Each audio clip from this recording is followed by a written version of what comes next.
তুমি যেখানেই থাকো না কেন কোনোদিন যেন নাম তোমার মুখ থেকে ছাড়া না হয়। বলতে বলতে বলতে বলতে তুমি এমন অভ্যস্ত হয়ে যাবে, মৃত্যুর সময় তুমি না চাইলেও মুখ দিয়ে নাম বেরিয়ে এসে পড়ে।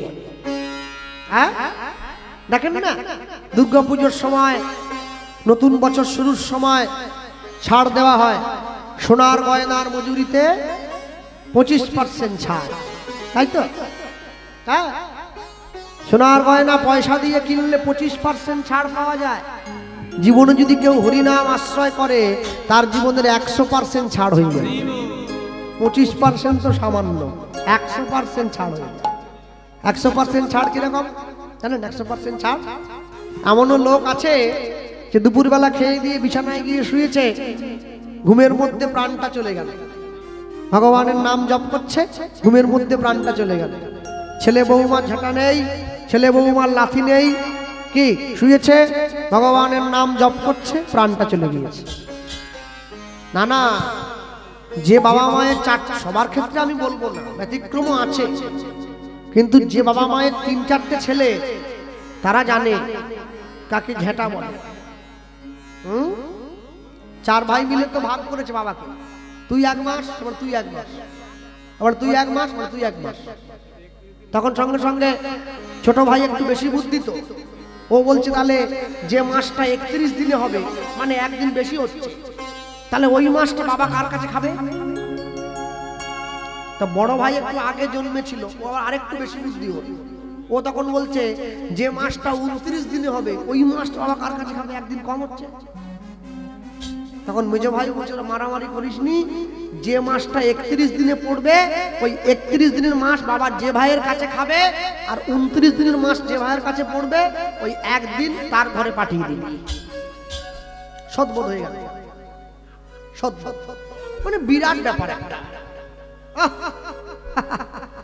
যে ছেলেটা টলি চালায়, রিক্সা চালায়, জন্মজুর খাটে, 100 দিনের কাজ করে বেড়ায়, ও ওর পিতা মাতাকে বৃদ্ধাশ্রমে পাঠায়নি। যে মাসে 1 লক্ষ টাকার চাকরি করে সে বাবা-মাকে বৃদ্ধাশ্রমে পাঠিয়ে দিয়েছে। কেন কেন জানেন? মনে রাখবেন, আমরা শিক্ষিত বটে কিন্তু আমরা সুশিক্ষিত নয়, আমরা কুশিক্ষিত। আমাদের জীবনে শিক্ষার উদ্দেশ্য নেই, তাই আমাদের জীবনের এই পরিবর্তন। আমি একবারও বলবো না বাড়ির ছেলে মেয়েকে ইংলিশ শেখাবেন না, ইংলিশ শেখাবেন, শেখান না নয়, কিন্তু ইংলিশ যেমন শেখাবেন কখনো কোনো অবস্থাতেই নিজের সংস্কারকে ছাড়তে বলবেন না। সংস্কারকে শেখাবেন, সংস্কার ছেড়ে দিলে, সংস্কার ছেড়ে দিলে নিজের জীবনের দুঃখ অনেক। সংস্কার যেন ভুলে না যায়। সংস্কার যে জাতি ভুলে গিয়েছে, যে নদী হারাইয়ে স্রোত চলিতে না পারে, সহস্র শৈবাল ধাম বাঁধি আসি তারে, যে জাতি জীবন হারা অচল অসার, পদে পদে বাঁধে তার জীর্ণ লোকাচার।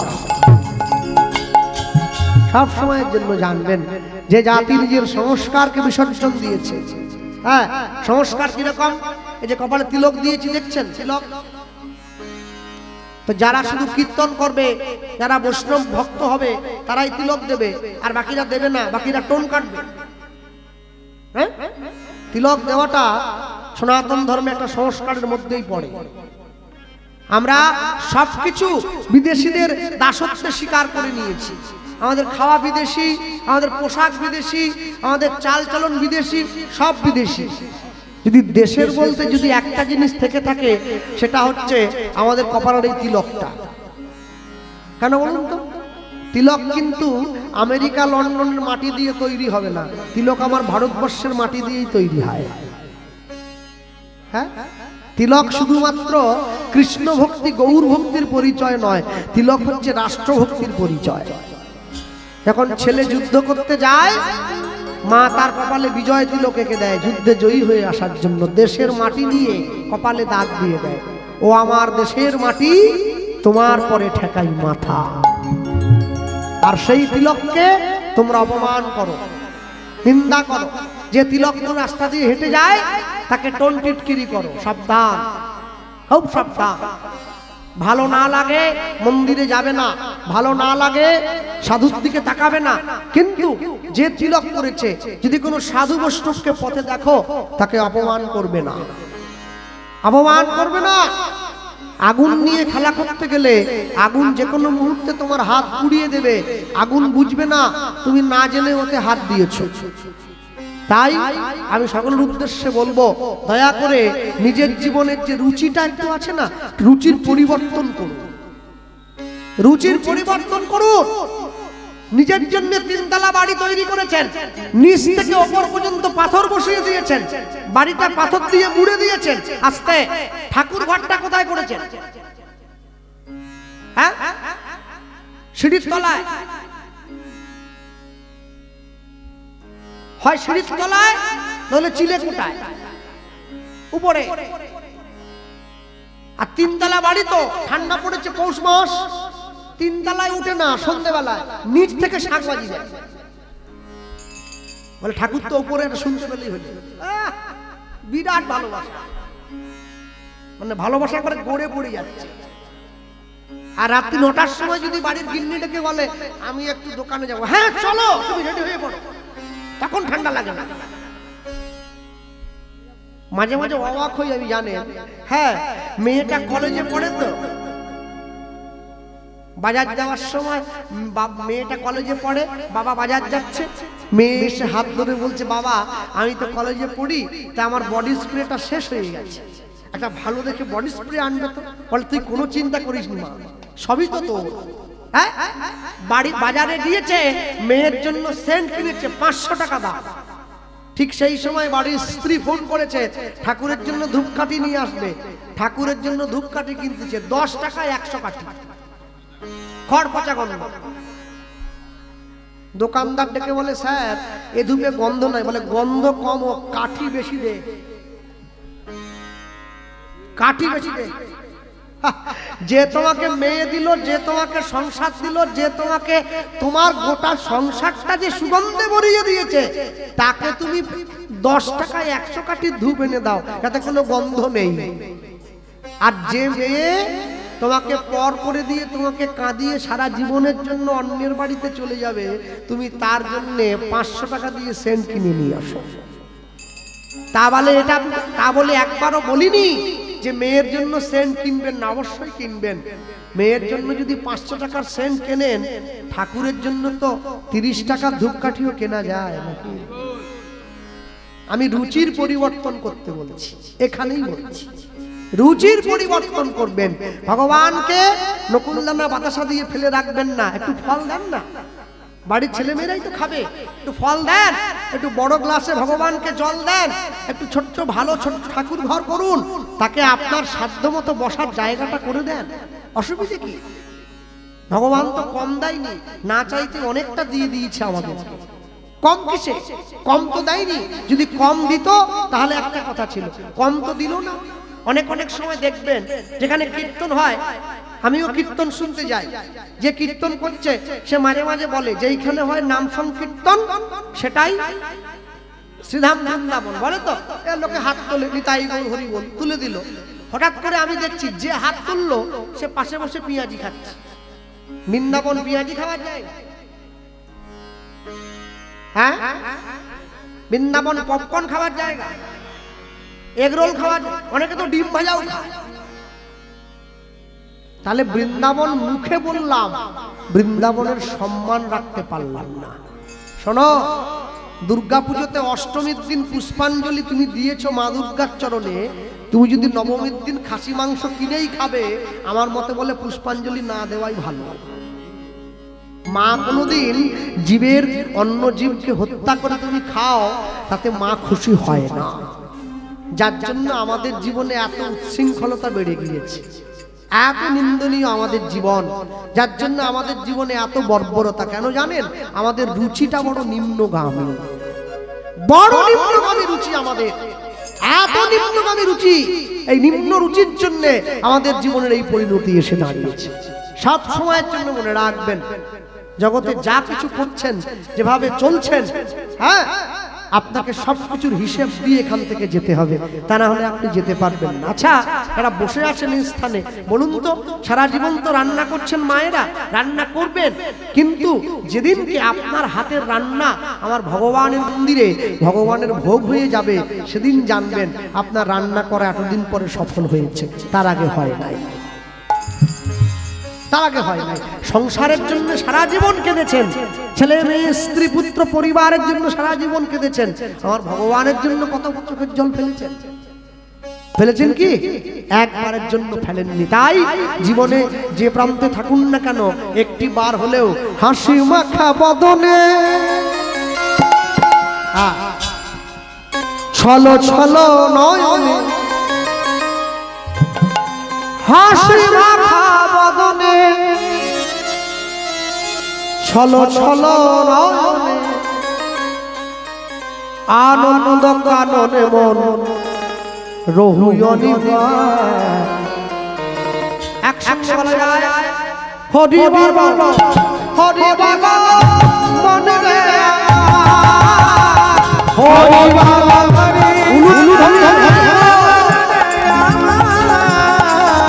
হরি বল মনে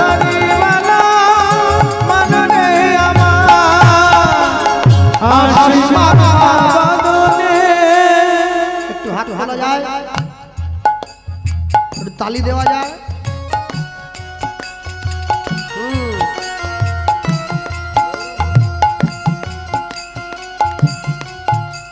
যারা হাত নামিয়ে আছেন, হ্যাঁ, গৌরব কোথায়? ক্যামেরা ঘোরাও সবার দিকে। হা হা, আমি সন্দেশখালি গিয়েছিলাম কীর্তনে, পুলিশ বলছে দাদা হাত তুলে যান। বললাম কেন? বলে 144 চলছে, গুলি করে দেবো না হলে। আমার দলের লোককে বললাম তোল, জীবনে তুলিস নি তো, আজকে তোল। তোমরাও ভাবো না, 144 চলছে। হাসি মাখা বদনে ছলো ছলো নয়নে, হাসি মাখা বদনে ছলো ছলো নয়নে, আনন্দ কাননে মন, আনন্দ কাননে মন রহুয় বিরাজ, হরি বল হরি বল মনে রে আমার, তাই গৌর হরি হরি বল হরি বল মনে রে আমার, হরি বল হরি হরি বল মনে রে আমার, হরি বল হরি বল মনে রে আমার। কেউ তো কারো নয় কাটা সত্য, তুমি ভেবে দেখো মন সবই যে অনিত্য। কেউ তো কারো নয় এ কথা যে সত্য, ভেবে ভেবে নাও সবাই অনিত্য। কেউ তো কারো নয় এ কথা সত্য, তুমি ভেবে দেখো মন সবই যে অনিত্য। কেউ তো কারো নয় এ কথা যে সত্য, ভেবে ভেবে নাও সবাই অনিত্য। ওই দেখো শ্মশানে কি বারাত্রি দিলে, ওই দেখো শ্মশানে কি বারাত্রি দিলে, ওই দেখো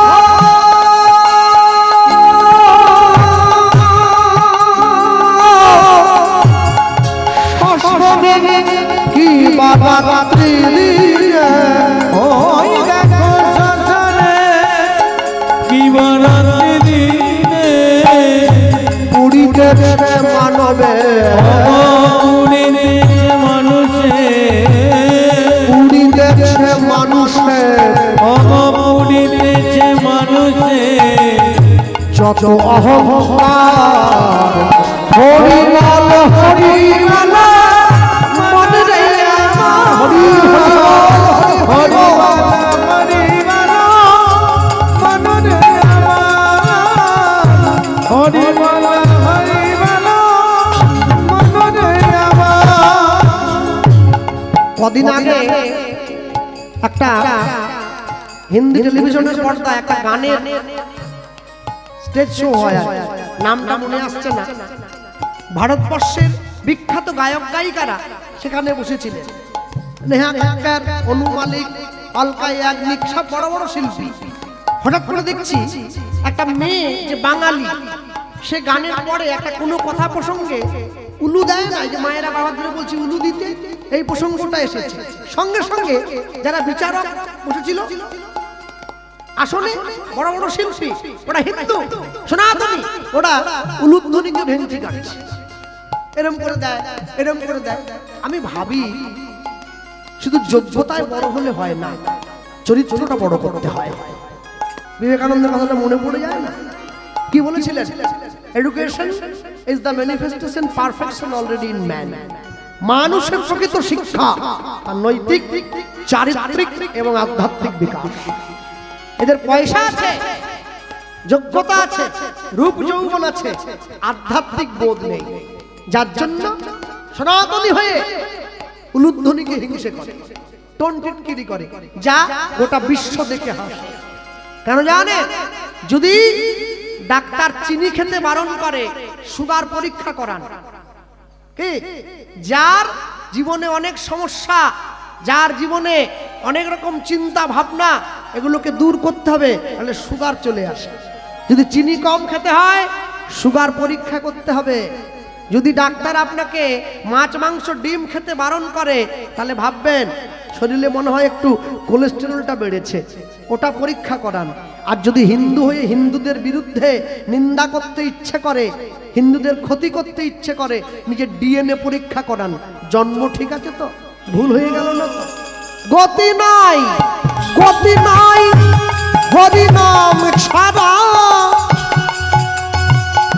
কণ্ঠ ভরিয়া গাও হয়ে আত্মহারা। উলুধ্বনি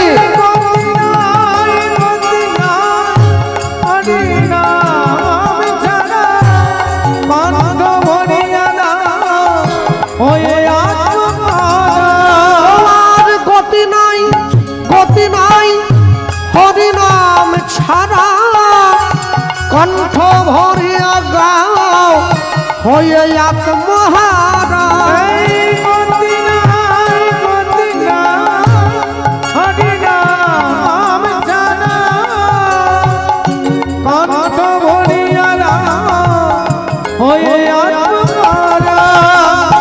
ওই দেখো তোমার বন্ধু করিতেছে ভব সিন্ধু, ওই দেখো তোমার বন্ধু করিতেছে ভব সিন্ধু। ওই দেখো তোমার বন্ধু করিতেছে ভব সিন্ধু, ওই দেখো তোমার বন্ধু করিতেছে ভব সিন্ধু। হাত ধরে তোমায় সে, হাত ধরে তোমায় সে, হাত ধরে তোমায় সে, হাত ধরে তোমায় সে করে দেবে পার। হরি বল, হরি বল, মনে রে হরি হরি হরি বল, হরি বল মনরে আমার, হাসি